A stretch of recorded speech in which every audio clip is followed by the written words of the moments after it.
The emergency session of the Galactic Council began with silence. 47 species sat in their designated chambers, but nobody spoke. They simply stared at the holographic display floating in the center of the Grand Hall. The display showed a world burning. Talaxis 4, a garden planet home to 8 billion souls, was being consumed. Black masses covered its surface like a disease, spreading across continents in real time.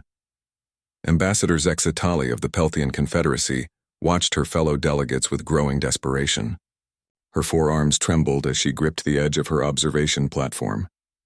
The insectoid diplomat had served the Council for 30 years, and never once had she seen such fear in this chamber. These were the galaxy's brightest minds, the most advanced civilizations, the architects of 3,000 years of peace, and they were helpless. "The Voidborn have breached the orbital defense network," announced Council Speaker Mordrin, his gray skin darker than usual with stress. "Talaxis 4 will fall within 48 hours. That brings our total losses to 23 worlds in 6 months. A representative from the Aquari delegation spoke up, her voice wavering. "What of the defense fleets? Surely we can mount a counteroffensive." Mordrin's silence answered her question. The Galactic Council's fleets were designed for peacekeeping and deterrence, not actual warfare. Their weapons were meant to disable, not destroy. Their tactics focused on containment and negotiation. Against the Voidborn swarm, a hive mind that consumed all biological matter in its path, such measures were worthless. Zextali stood abruptly, her mandibles clicking in agitation.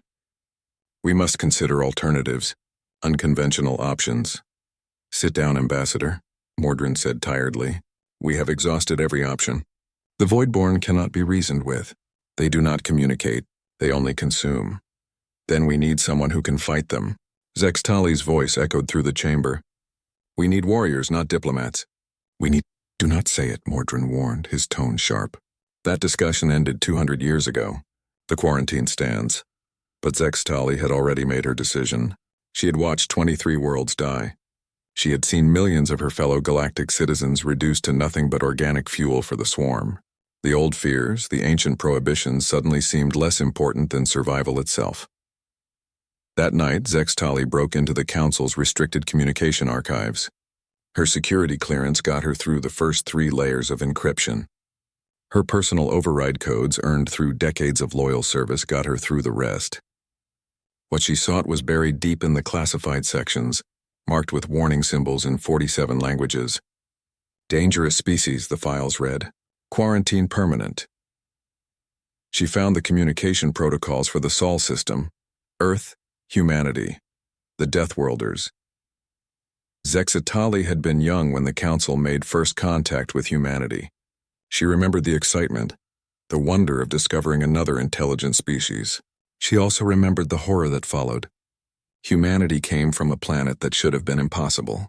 High gravity that would crush most species. Atmospheric pressure that was borderline toxic. Weather patterns that killed with casual regularity. Predators in every ecosystem. Diseases that evolved alongside them, making humans into walking biological warfare platforms. But the physical dangers of Earth were nothing compared to what humanity had become because of them. They were warriors. Not soldiers trained for defense, but a species that had refined violence into an art form over millions of years of evolution. They had concepts the Council species didn't even have words for. Total war, scorched earth, mutually assured destruction.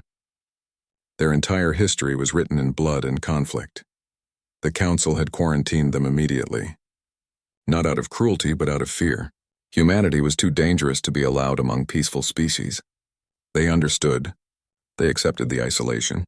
And for 200 years, the Sol system had remained dark and silent behind its barrier. Until now.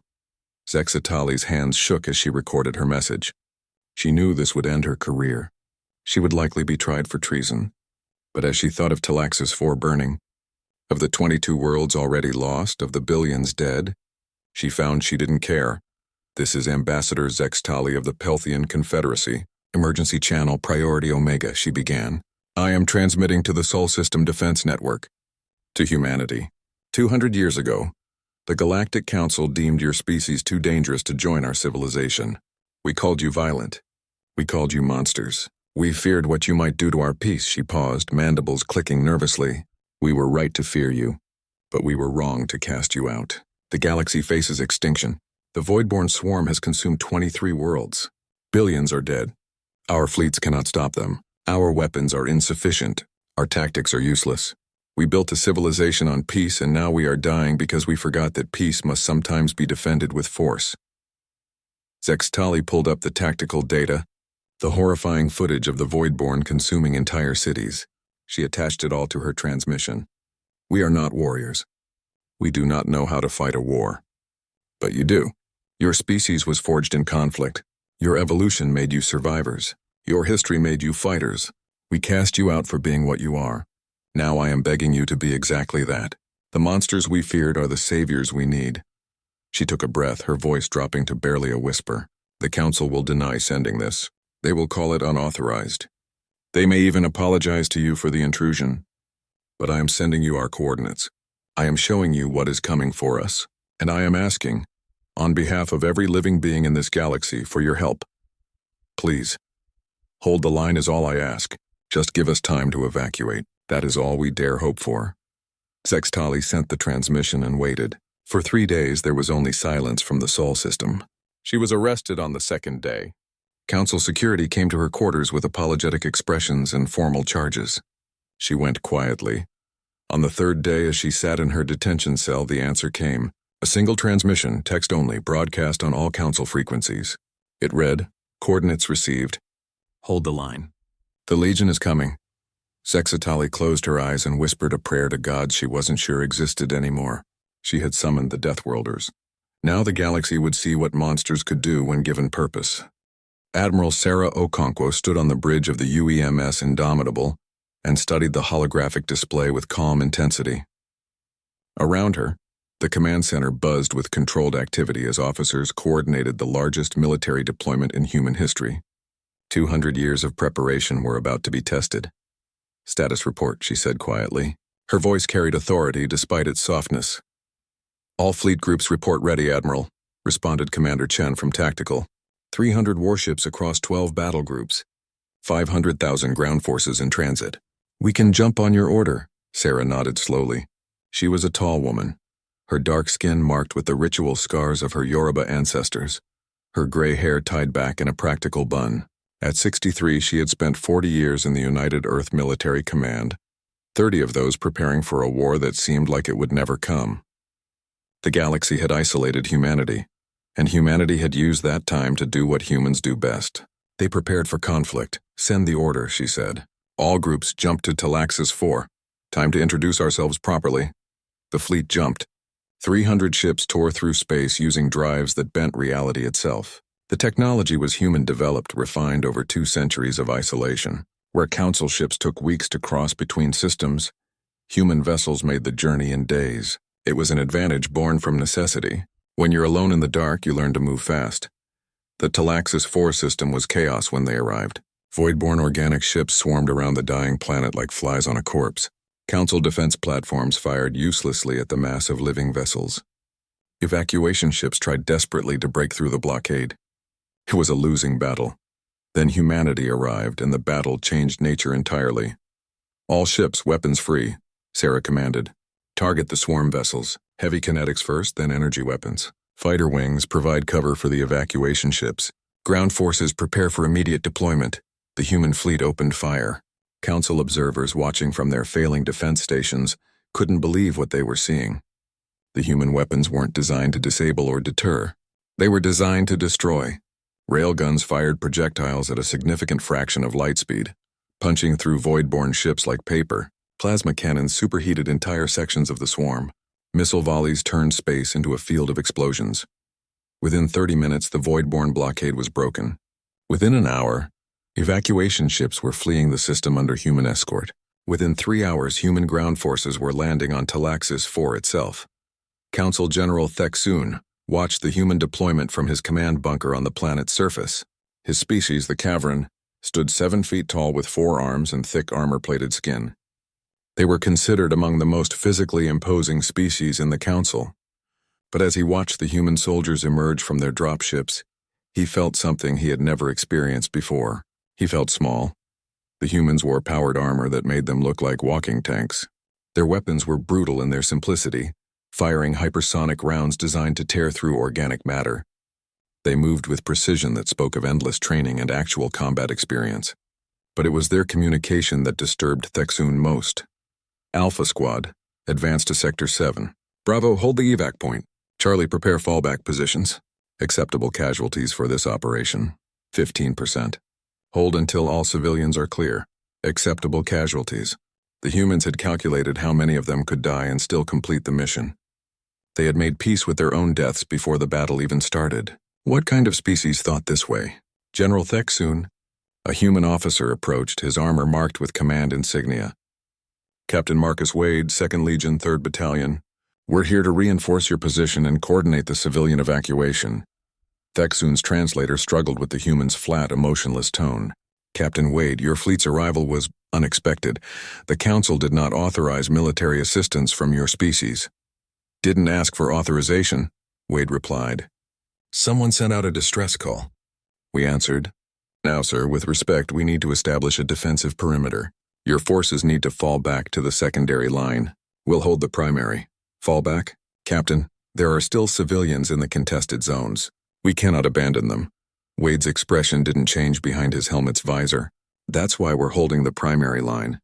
Your people aren't trained for this kind of fighting. We are. Let us do our job. Before Thexun could respond, alarms blared. Voidborn ground forces were advancing on their position. Thousands of them, moving like a living tide across the ruined cityscape. The general's own soldiers began falling back in barely controlled panic. They had never seen anything like this. The humans didn't retreat. They didn't even seem concerned. Wade simply raised his fist and his soldiers moved into formation with mechanical efficiency. Contact in 30 seconds. Heavy weapons to the front.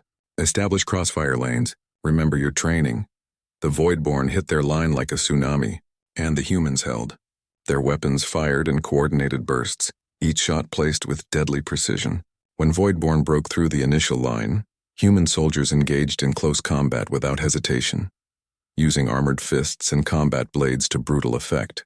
They fought like machines, but machines that understood tactics, that adapted to the enemy's movements, that protected each other with practiced ease. One human squad found themselves cut off, surrounded by a mass of Voidborn. Thexun watched on his tactical display, certain they would be overrun. Instead, the squad leader calmly called in an orbital strike on their own position. Danger close, fire for effect. We're in armor, we can take it. The strike came down like the hammer of an angry god. When the smoke cleared, the squad was still standing, their armor scorched but intact. The Voidborn around them were not. For 6 hours, a single human battalion held the evacuation point against waves of Voidborn. They lost 37 soldiers. They saved 40,000 civilians. When the last evacuation ship lifted off, the humans pulled back with the same cold efficiency they had shown advancing. General Thexun found Captain Wade afterward as the human removed his helmet. The captain looked tired but satisfied. All civilians evacuated, General. Your people are safe. At what cost? Thexun asked quietly. 37 of your soldiers died for people they had never met. Wade looked at him with something that might have been confusion. That's the job, sir. We're soldiers. Dying so others can live is what we do. He paused, then added almost gently, your people aren't used to this. You've known peace for so long you forgot what it costs to maintain. Somebody has to stand between the innocent and the darkness. Today that was us. As Wade walked away to rejoin his unit, Thexun understood something that chilled him to his core. The Council had quarantined humanity because they were dangerous. But danger wasn't the same as evil. Humanity was dangerous the way a guard animal was dangerous, the way a soldier was dangerous. They had the capacity for terrible violence, yes. But they also had something the Council species had lost over millennia of peace. They had the will to use that violence in defense of others. They were protectors who happened to be very, very good at killing. And for the first time since the Voidborn had appeared, General Thexun felt something he thought he had lost. He felt hope. The war room aboard the Indomitable had become the center of the galactic defense effort. Admiral Okonkwo stood before a massive holographic display, showing the current state of the conflict. Blue markers represented human forces, green showed Council defensive positions, red displayed Voidborn incursions. There was far too much red. The Voidborn are adapting faster than predicted, Commander Chen reported. They're avoiding our kill zones and targeting supply lines instead. They're learning from us. Good, Sarah said, surprising the council observers in the room. Means they're intelligent. Intelligence can be predicted. Predicted enemies can be defeated. Ambassador Zex Tali, recently released from detention to serve as council liaison, clicked her mandibles nervously. Admiral, with respect, how is the enemy learning a good thing? Sarah smiled slightly. Because, Ambassador, we're teaching them the wrong lessons. She gestured to the display. For the past 2 weeks, we've been using conventional assault tactics. Frontal attacks, established defensive lines, predictable supply routes. The Voidborn have adapted to counter these methods. Now we change the game. She pulled up a new tactical overlay. This is what we call asymmetric warfare. The Voidborn expect us to defend population centers. Instead, we're going to let them take empty cities while we hit their hive nodes. They expect supply convoys. We're going to feed them false targets filled with explosives. They think they understand human combat. We're going to show them they've only seen the surface. General Thek soon studied the plans with growing unease. Admiral, these tactics require sacrificing territory, allowing the enemy to advance. My people will not understand abandoning worlds to the swarm. We're not abandoning anything, Sarah replied patiently. We're making them overextend. Every world they take requires resources to hold. Every advance stretches their supply lines. We draw them in, then cut them off. It's called strategic depth. Sometimes you have to give ground to take it back stronger. A council military advisor spoke up, his voice shaking. But the casualties. Your projections show thousands of your soldiers will die in these operations. Yes, Sarah said simply. War has costs, but those thousands dying will save millions of civilians. That's the calculation we make. That's the burden of command. The room fell silent. For species raised on diplomacy and compromise, the cold mathematics of warfare were disturbing. But the humans seemed comfortable with it, as if they had made peace with the harsh realities long ago. Over the following weeks, Admiral Okonkwo's strategy unfolded. Human forces taught council military commanders lessons written in blood and experience. They showed them how to use terrain to their advantage, how to set ambushes, how to use the enemy's momentum against them. They introduced concepts that seemed barbaric to council sensibilities but proved devastatingly effective. Captain Wade led training sessions for council soldiers on the mining world of Keptar 9. The trainees from a dozen different species watched as he demonstrated small unit tactics. Pain is information, he told them, his voice carrying across the training ground. When you're hurt, your body is telling you something. Listen to it, but don't let it control you. Fear is the same. It's a tool. It tells you when to be cautious. But courage isn't the absence of fear. It's doing what needs to be done despite being afraid. A young avian soldier raised a wing hesitantly. Instructor Wade, how do you cope with watching your comrades die? We lost 3 soldiers in yesterday's engagement and our unit is devastated. Wade's expression softened slightly. You never get used to it. Anyone who tells you different is lying. Every death hurts. Every loss matters. But you honor their sacrifice by continuing the mission, by making sure they didn't die for nothing. You grieve, but you grieve later. In the moment you fight. The training continued. Humans taught council forces how to clear buildings, how to coordinate artillery strikes, how to operate behind enemy lines. They taught them that sometimes the moral choice was the hard choice. That saving some meant accepting you couldn't save all. That victory often looked ugly and felt worse. But the cultural clash created friction. A council ethicist named Dr. Voru published a widely circulated paper titled The Weaponized Species, Humanity as Evolutionary Warfare. In it, he argued that humans were fundamentally different from other intelligent species. Their evolution on a death world had created biological weapons, high pain tolerance, rapid healing, aggressive immune systems, and psychological resilience to trauma. Their culture had refined these advantages into a species-wide expertise in violence. Humanity, Voru wrote, represents what happens when natural selection optimizes a species for survival against impossible odds. They are not evil. They are simply what their world made them, but that makes them no less dangerous. Sergeant Jennifer Martinez read the paper during a rare break between engagements. She was a veteran of 15 years, a woman from the Earth's North American territories, covered in scars from a dozen battles. When a council journalist asked her opinion, she laughed bitterly. Dangerous? Yeah, we're dangerous. You know what else is dangerous? A mother defending her children. A person protecting their home. Being willing to die for something greater than yourself. We didn't ask to be forged in violence. We didn't choose to come from a world that tried to kill us every day. But we're here and we're good at what we do. If that scares you, fine, be scared. But we're the ones standing between you and extinction. The journalist pressed further. But don't you ever question the morality of your methods? The accepting of casualties, the calculated violence? Martinez's expression hardened. Every single day. You think we like this? You think we enjoy watching friends die? We question everything. But questioning doesn't change reality. The Voidborn don't care about your ethics or your philosophy. They care about consuming. Someone has to stop them. You wanted peace so badly you forgot how to defend it. We never had that luxury.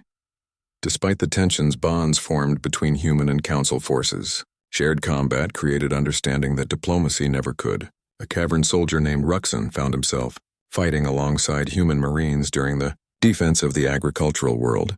Fesh 3. He watched a human medic named Sarah Chen run through enemy fire to reach a wounded cavern, dragging him to safety while taking fire herself. Later, as Chen treated his wounds, Ruxin asked why. Why risk yourself for someone not of your species? Chen looked at him like he had asked why water was wet. Because you're hurt and I can help. That's the job. She smiled tiredly. Besides, we're all in this together now. Human cavern doesn't matter. We all bleed red enough. But the Voidborn were learning too. Their hive mind intelligence analyzed human tactics and began to counter them. Ambushes were anticipated. Supply raids were met with prepared defenses. The swarm started using tactics that seemed almost human in their cunning. The crisis came at the Meridian system, a crucial logistics hub. Admiral Okonkwo led a fleet of 80 human warships to break a Voidborn blockade. Intelligence suggested moderate resistance. But intelligence was wrong. The Voidborn had sacrificed 3 minor worlds to lure the human fleet into a trap. When Okonkwo's forces arrived, they found themselves facing a swarm fleet 5 times larger than expected. The battle was brutal. Human ships fought with desperate courage, but they were outnumbered and outmaneuvered. The Indomitable took catastrophic damage. 40,000 human soldiers died in 3 hours of hellish combat. The fleet was forced to retreat, leaving the Meridian system to fall. Sarah Okonkwo stood on her damaged bridge, blood running down her face from a head wound, and watched her casualty reports climb. 40,000 dead. 40,000 men and women who had trusted her leadership. For the first time since the war began, doubt crept into her mind. Commander Chen approached quietly. Admiral, we recovered something from the wreckage. Intelligence data from destroyed Voidborn vessels. We know where they're coming from now. We have the location of their primary hive world. Sarah looked at the data, her eyes hard. Then we know where to hit them. Gather the fleet. Call in every available ship. We're not playing defense anymore. She paused, her voice dropping to almost a whisper. And we're going to make sure those 40,000 didn't die for nothing. The word spread through the human fleet and to the council forces. Humanity was done reacting. Now they were going to take the fight to the enemy's home. The monsters the galaxy feared were about to show what they could really do. The emergency council session descended into chaos within minutes. Admiral Okonkwo's proposal had been delivered with characteristic human directness, and the council representatives were horrified. You want to do what? Speaker Mordrin's voice cracked with disbelief. Operation Godfall, Sarah repeated calmly. A direct assault on the Voidborn Queen's hive world in the Abyss Cluster. We cut off the head, the body dies. It's basic military strategy. It's suicide, shouted a Pelthian delegate. The Abyss Cluster is their home territory. The swarm numbers in the billions there. You'd be flying into the heart of their power, Sarah nodded. Yes, that's exactly what we'll be doing. Ambassador Zexitali stood, her mandibles clicking rapidly with stress. Admiral, the Council appreciates humanity's sacrifice, but this is too much. We cannot ask you to throw away your lives in a desperate attack that will likely fail. You're not asking, Sarah said quietly. We're volunteering. The Voidborn have adapted to our defensive tactics. Every day we wait, they grow stronger and smarter. Every week we delay costs thousands of civilian lives. This ends now one way or another. The Council voted. The result was unanimous opposition. Operation Godfall was deemed too risky, too costly, strategically unsound. The humans were ordered to maintain defensive operations only. Admiral Okonkwo listened to the verdict with an expressionless face, then stood and saluted. The Council's position is noted and recorded. That night, she addressed the entire human fleet on a secure channel. 200 ships, 150,000 soldiers and crew, all waiting for her words. You've heard the Council's decision. They've ordered us to stand down from offensive operations, and I want to be clear. Anyone who wants to follow that order has my complete support. This is not a request. This is not an order. What I'm about to propose is volunteer only. She paused, letting that sink in. The Voidborn Queen's location has been confirmed in the Abyss Cluster. If we strike now, we can end this war. But it's going to cost us. Intelligence estimates 50% casualties minimum. That means half of you won't come home. Some of you have families waiting. Some of you have lives you want to get back to. I will not judge anyone who chooses to stay behind. The fleet channel was silent for exactly 3 seconds. Then Captain Wade's voice came through. 2nd Legion volunteers, Admiral. All of us. Engineering Corps volunteers. Medical teams volunteer. Fighter Wing 7 volunteers. Ship after ship, unit after unit. The responses came. In the end, every single human vessel volunteered for Operation Godfall. 100% of the fleet chose almost certain death over inaction. Sarah Okonkwo felt pride and heartbreak in equal measure.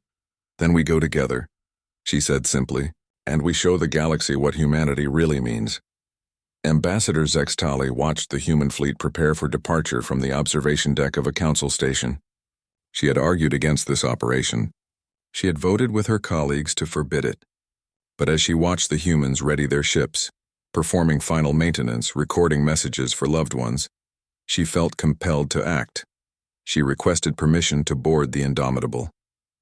To her surprise, it was granted immediately. Admiral Okonkwo met her in the hangar bay personally. Ambassador, come to talk us out of this. No, Zextali said quietly. I came to join you. If the humans are brave enough to die for my people, I should be brave enough to die with them. Sarah studied her for a long moment, then nodded. Welcome to the Legion, Ambassador. You'll be assigned quarters and a survival suit. We jump in 6 hours. The human fleet departed council space without ceremony or fanfare. They simply vanished into faster-than-light travel, heading for a region of space marked on all council charts as unexplored and hazardous, a void. The Abyss Cluster earned its name. It was a region of dense stellar formations, radiation storms, and gravitational anomalies. Space itself seemed darker here, as if the light struggled to penetrate, and it was full of Voidborn. The swarm's presence was everywhere. Organic structures floating in the void, living ships moving in formations that seemed to breathe. Contacts, Commander Chen reported. Thousands of them. Make that tens of thousands. Admiral, the entire cluster is one massive hive. Good, Sarah said. Means we're in the right place. All ships battle formation. Heavy cruisers forward. Carriers in the center, destroyers on the flanks. Fighter wings launch on my mark. We're going straight through the middle. The battle began before they could even fully form up. Voidborn swarm ships fell on the human fleet like locusts. The difference was that this time humanity wasn't defending. They were attacking. Every ship pushed forward, guns blazing, drives at maximum. They carved through the swarm like a knife through flesh, but the cost was terrible. The destroyer Valiant was overwhelmed in the first 30 minutes. Her crew of 2,000 lost. The heavy cruiser Defiant took critical damage and had to fall back. Fighter squadrons threw themselves at swarm vessels in suicidal attack runs, buying seconds of advantage with their lives. Zextali watched from the Indomitable's observation deck, her multiple eyes wide with horror and awe. The humans fought like demons, every ship a weapon, every soldier willing to die to advance just 1 more kilometer. She saw a human fighter pilot ram his damaged craft into a void-borne biocruiser, the explosion tearing a hole in the enemy formation. She heard captains giving final orders as their ships died around them. And through it all, the fleet pushed forward. 3 hours into the battle, they lost 50 ships. 6 hours in, they lost 30 more. The running battle through the Abyss Cluster turned space into a graveyard. But humanity kept pushing, kept fighting, kept dying to advance toward their goal. Then they discovered something that changed everything. A science vessel analyzing the void-borne biosignatures found an anomaly. Commander Yuki Tanaka, the fleet's chief xenobiologist, brought her findings directly to Admiral Okonkwo. "Admiral, you need to see this," Yuki said, her voice shaking. "The Voidborn aren't invaders. They're refugees." She pulled up data on the display. "Their biology shows signs of rapid forced evolution. Their ships have damage patterns consistent with fleeing, not expanding. And we've detected traces of something else in the deeper parts of the cluster. Something that terrifies even the Voidborn." "Explain," Sarah demanded. "There's something worse out there in the dark space beyond the galactic rim. Something the Voidborn call the Devourers in their limited chemical communication. The swarm didn't come to conquer the galaxy. They came because they were being hunted. They're trying to survive the only way they know how, by consuming everything in their path to fuel their escape." The revelation hit the bridge like a physical blow. Zextali felt her world shift. "They're victims? We've been fighting victims?" "They're still killing billions," Commander Chen said harshly. "Victim or not, they're a threat." Admiral Okonkwo stood in silence, processing the information. Around her, the battle raged. Her ships were dying. Her people were being slaughtered. And now she learned that the enemy might not be evil, just desperate. She thought of the 40,000 dead at Meridian. She thought of the 23 worlds consumed. She thought of the price humanity had paid to get this far. "Options," she said finally. "We could proceed with the original mission," Chen said. "Destroy the Queen, eliminate the threat. We could retreat," suggested another officer. "Regroup with this new information." Sarah shook her head slowly. "No, we came here to end the threat. That hasn't changed. But maybe we can end it without genocide." She turned to Yuki. "Can we disable the Queen without killing her? Sever her control over the swarm?" "Theoretically, yes. But we'd need to get close enough to use surgical strikes instead of overwhelming force. That means ground assault. That means going into the hive world itself." Sarah looked around her bridge at the tired, bloodied faces of her crew. She thought of the 80,000 humans who had already died on this operation. She thought of the hundreds of thousands more waiting in council space. She thought of the billions of innocent civilians caught between two desperate species. "We do it the hard way then," she said. "All ships adjust course for the hive world. Ground forces, prepare for planetary assault. We're going to end this war, but we're going to do it right." Captain Wade received his orders 30 minutes later. His battalion, along with 20,000 other human soldiers, would be dropping directly into the Voidborn Queen's chamber. It was the largest ground assault in human history, and the most dangerous. He gathered his troops and looked at the faces of men and women who had followed him through hell. "This is it," he said simply. "What we've been training for. What we volunteered for. Today we end the war. Some of us won't make it home, but all of us will be remembered. Now let's go save the galaxy." The dropships launched, carrying humanity's finest into the heart of the swarm.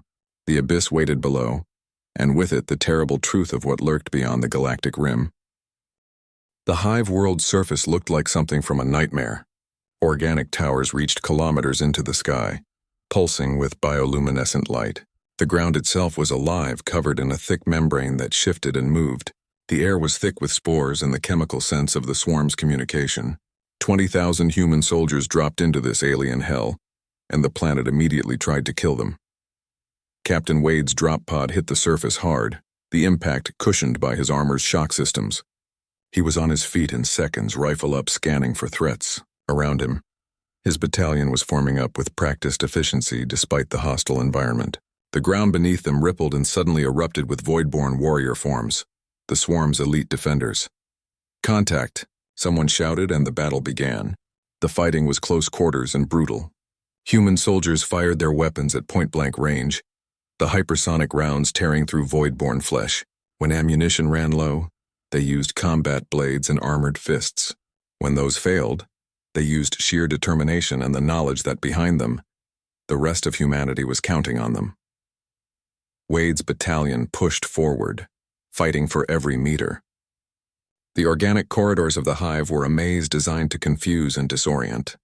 But humans had fought in urban environments, in caves, in jungles, in every terrible place their homeworld could create. They adapted. They used demolition charges to create new paths. They marked their routes with chemical beacons. They moved as units, covering each other with the instinctive coordination that came from shared training and shared purpose. Aboard the Indomitable, Admiral Okonkwo monitored the ground assault while simultaneously coordinating the space battle. The fleet was down to 120 ships now. nearly 40% losses. But they were holding the line, keeping the swarm's reinforcements from overwhelming the ground forces. "Admiral, we're receiving strange readings from the hive core," Commander Chen reported. "Some kind of massive energy signature. It's growing stronger." "The Queen," Sarah said. "She knows we're coming. All ships intensify suppression fire. Keep those reinforcements off our people." Deep in the hive, Captain Wade's force finally reached the entrance to the Queen's chamber. The organic door was massive, sealed with layers of hardened biomaterial. "Demo team, blow it," Wade ordered. The explosives were placed and the blast ripped the door apart. What lay beyond took their breath away. The chamber was vast, easily the size of a small city. And in the center, the Voidborn Queen waited. She was enormous, her body a complex structure of biological systems, processing organs and neural networks. She was terrifying and magnificent, a being that had evolved to manage a hive mind of billions, and she was dying. Even from a distance, the humans could see the damage, the signs of stress, the desperation. Then the Queen did something unexpected. She opened a telepathic link. Not to control them, the humans had natural resistance to such things, but to communicate. And what flooded into their minds was not malice or hatred. It was fear and sorrow and desperate hope. Images filled Wade's consciousness. The Devourers. Massive beings of dark matter that existed in the space between galaxies. The Voidborn fleeing their ancient home. Losing world after world to an enemy that could not be fought, could not be reasoned with, could only consume. The swarm arriving in council space, driven by the biological imperative to survive, to consume, to grow strong enough to face what hunted them. They had never wanted to destroy. They had simply seen no other choice. Wade staggered, his mind reeling from the revelation. Around him, his soldiers experienced the same thing. For a moment, the humans saw the Voidborn not as monsters but as victims, another species trying desperately to survive in an uncaring universe, just like humanity itself had once been. "Admiral," Wade said into his comm, his voice shaking, "you need to see this. All of it." On the Indomitable, Sarah Okonkwo received the telepathic data through Wade's uplink. She saw what he saw, felt what he felt, and in that moment she faced the hardest decision of her life. They had come here to destroy the threat. They had sacrificed 80,000 human lives to reach this point. Justice demanded the Queen's death. Vengeance demanded it. Military necessity demanded it. But mercy demanded something different. "Captain Wade," she said slowly, "can we sever the Queen from her compulsion? Cut the biological drives that force the swarm to consume?" Yuki Tanaka's voice came over the channel. "Admiral, I've been analyzing the data. Yes, we can use targeted neural disruption to break her evolutionary conditioning. It's experimental, but it might work. However, it will leave her and the swarm vulnerable. They'll be unable to defend themselves." Around the bridge, officers stared at their admiral. Zextali held her breath, waiting to see what humanity would choose.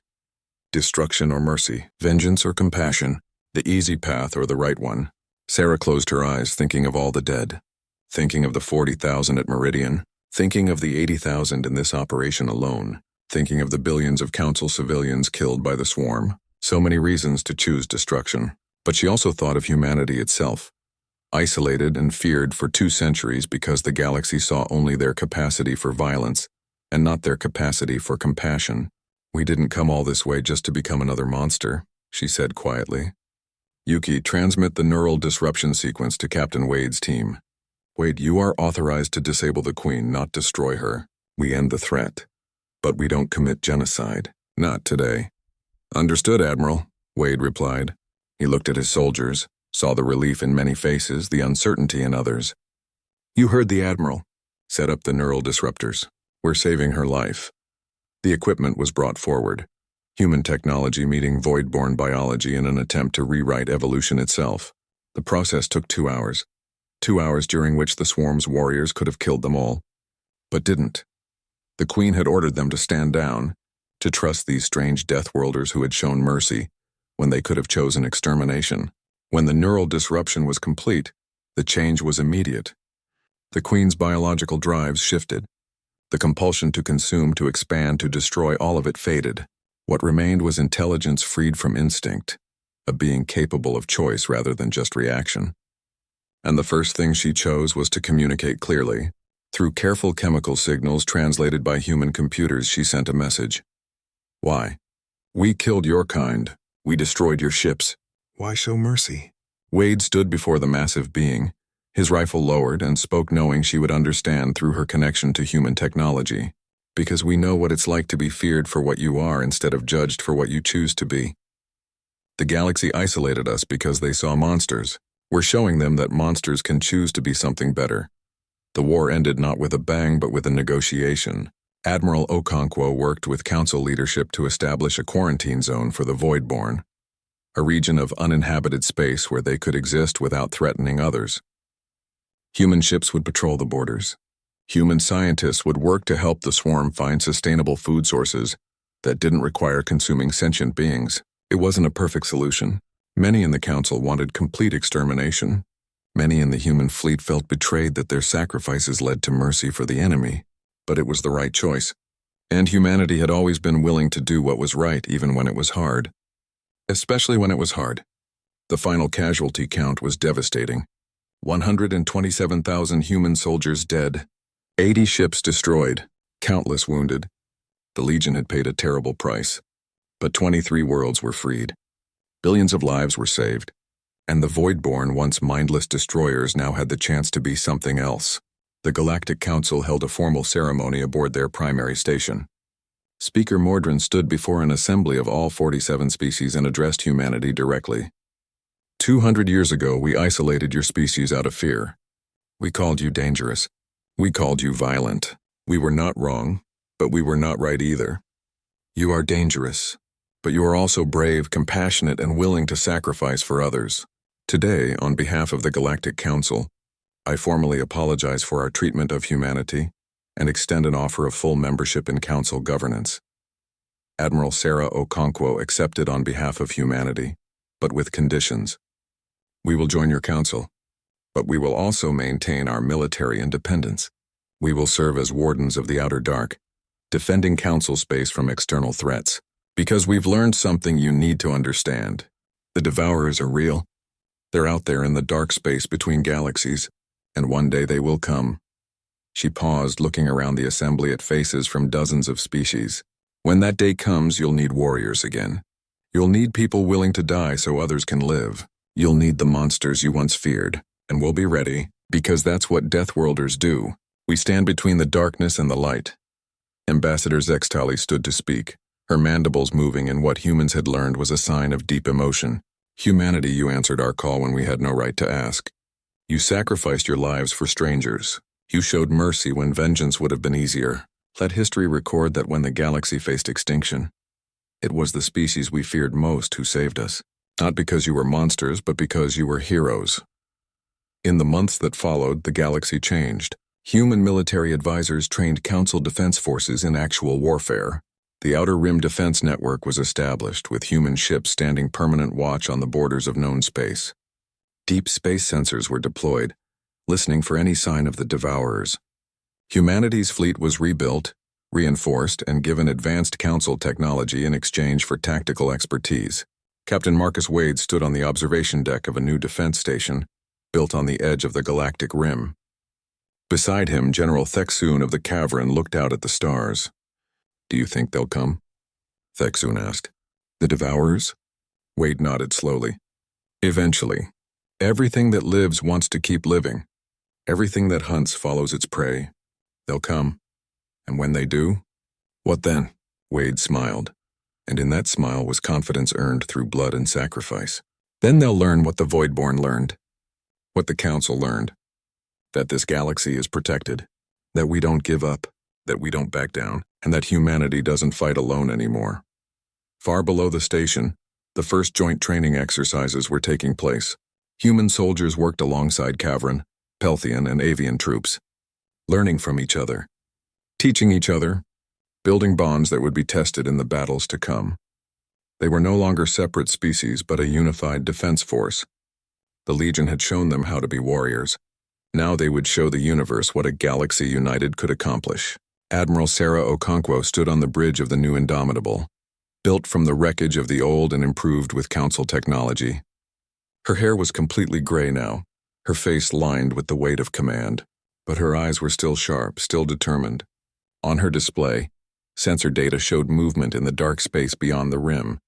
Not yet a threat, not yet an invasion, but a warning of what was coming. All stations condition yellow, she ordered.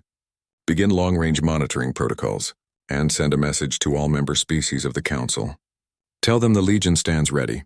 Tell them the Deathworlders are watching the dark, and tell them that peace isn't the absence of the capacity for violence.